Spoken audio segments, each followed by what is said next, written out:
ნაციონალური მოძრაობის წევრები ზაჰესის დასახლებაში არსებულ ვითარებას გაეცნენ. ადგილზე მათ სარკინიგზო გზა გამტართან და ხიდი აკვედუქტთან დაათვალიერეს ვითარება. ნიკა მელიას და ირაკლი აბესაძის ინფორმაციით სარეკონსტრუქციო სამუშაოები აქ იანვრის პირველ კვირაში უნდა დაწყებულიყო, თუმცა 6 თვის განმავლობაში არაფერი შეცვლილა, რამაც მოსახლეობის უკმაყოფილება გამოიწვია. ოპოზიციის ინფორმაციით თბილისის მერიასა და კომპანია სამშენებლო კომერციულ კორპორაცია ხიდს შორის ხელშეკრულება გასული წლის 31 დეკემბერს გახორდა. ეს არის კიდევ ერთი კარგი მაგალითი, როგორ იფლანგება თბილისის ბიუჯეტიდან მილიონობით ლარი, ისე რომ ვერ გვარდება მოსახლეობის ის პრობლემები, რომლებიც მათაც უხერთ. ხიდი უკვე 7 თვეზე მეტია ჩაკეტილია, ნახევარი სამუშაოები შესრულებული უნდა იყოს და სამუშაოები არც კი დაწყებულა. 7 თვის წინ დედაქალაქის მერიამ გაუფორმა კომპანიას ხელშეკრულება, რის მიხედვითაც აი ამ ორ ხიდს ზაჰესში უნდა ჩატარებოდა სრული რეაბილიტაცია. გასულია 7 თვე.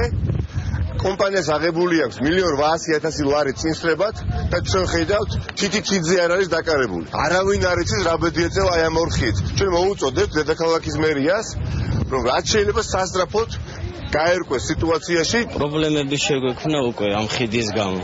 8 კილომეტრს ულით მცხეთის მხრიდან ისე ჩავდივართ ქალაქში და ქალაქიდან რომ მოდიხარ ანალოგიურად შემოვლითი გზით გვიწევს მოსვლა ოჯახში. ყოველ დღე კიდე 16 კილომეტრის ზედმეტი გამოდის.